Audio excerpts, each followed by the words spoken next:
Děkujeme, provodíme borce oba dva s posleskem, už domácího borce ze Slovenska. To byl Fight Jak Řemen. A před námi je 9. zápas dnešního večera. Poprosil bych do ringu mezinárodního zkušeného rozhodčího, jinak MMA trenéra z Good Luck Gymu Hradec Králové, Honzu Oborníka, zvaného Hanzák.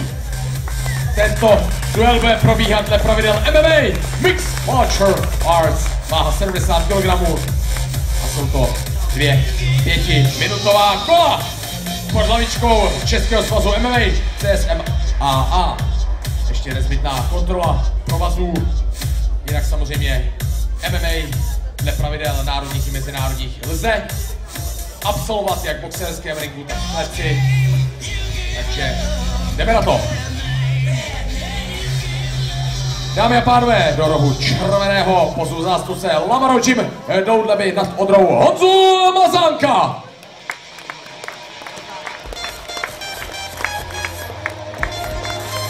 Lamaro Gym Doudleby nad Orlicí. Jsem to šoupnul nad Odru. Omlouvám se, takže Orlice, Honza Mazánek. Takže je tady změna. 3 kola po 3 minutách, ne 2 po 5, ale 3 kola po 3 minutách. Fight MMA, váze 70 kg, to sedí.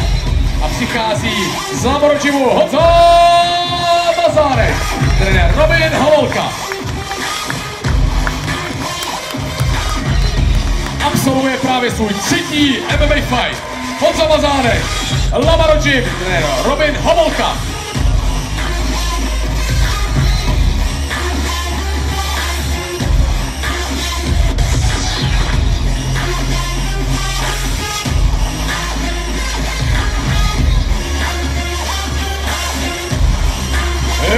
Červený, the red corner, Lamaro Gym, Honza Mazánek.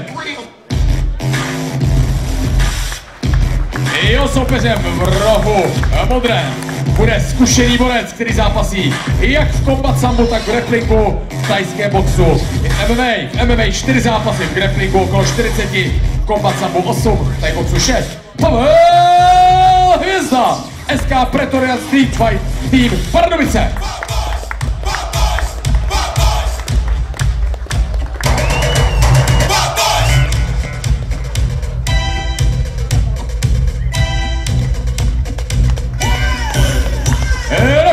Pavel Hvězda, SK Pretorian Street Fight Team Pardubice. Trenér Kuba Stejska.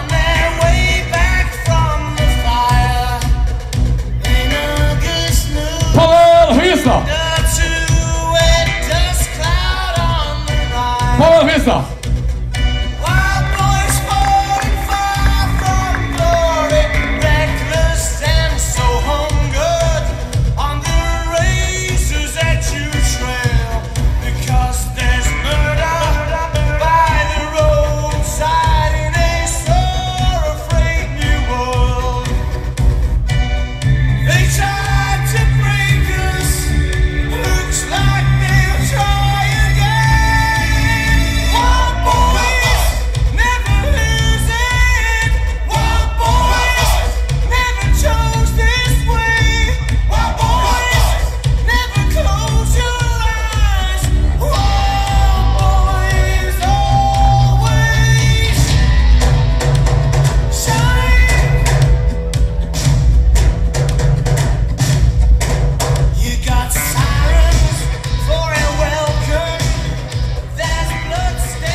Jenom zopakuji, zápas je MMA Mixed Martial Arts, neboli ultimáty pod hlavičkou Českého svazu MMA a hlavním arbitrem je zkušený Honza Oborník zvaný Hanzák. První kolo.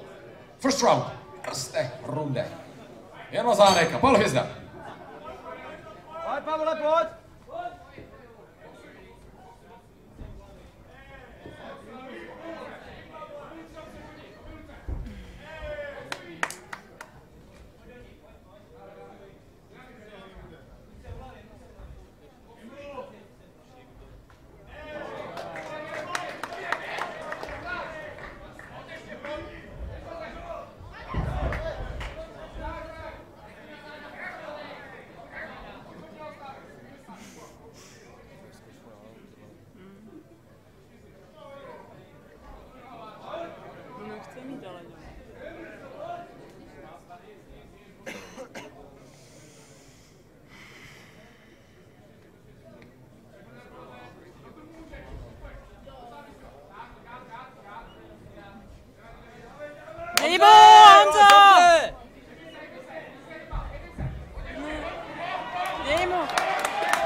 Máme tady konec zápasu.